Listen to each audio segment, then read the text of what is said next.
everyone! Welcome to Simply Happy Channel!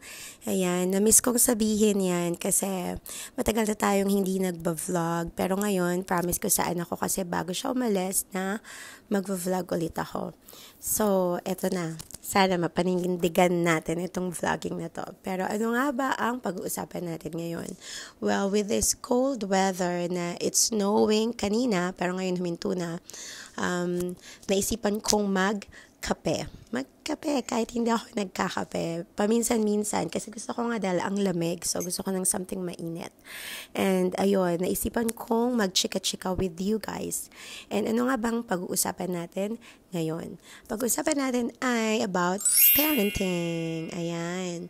So parenting, it's a big word. And sobrang hirap mag-advise ng something about parenting kasi iba-iba naman tayo ng parenting talaga. Pero meron akong isang na-realize.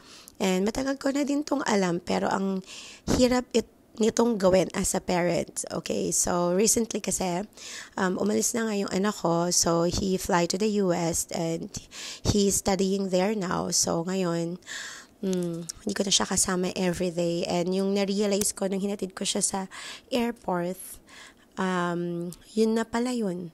Yun na pala yun na hindi ko na nga siya makakasama everyday. And makakasama ko na lang siya pag bakasyon niya. And pagka bakasyon ko din, gano'n. So little time na lang yun. Pero I'm so thankful naman na I was able to spend 20 years with him almost every day. So ngayon, I sent him to the world. And dito, o learnings ko dito na gusto kong i-share sa inyo is, as a parent, napakahalaga na we spend time with our kids, quality time with them.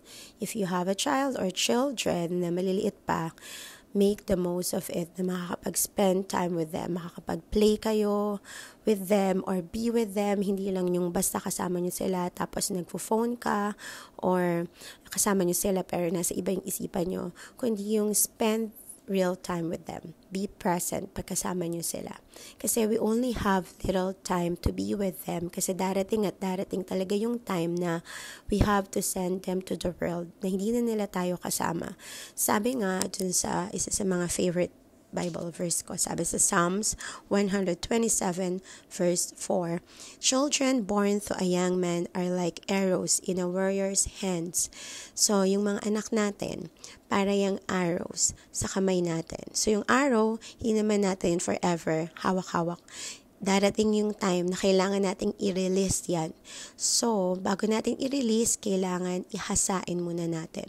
Para pag dumating na yung time na we have to release it, nahasa na siyang mabuti. Ganun, well-trained na siya. So, kailan natin magagawa yun? Magagawa lang natin yun kapag kasama natin sila. So, habang kasama pa natin yung mga anak natin, kailangan we spend quality time with them. Kasi yun yung magiging core memories nila. At yun yung magiging guidance nila habang lumalakas sila.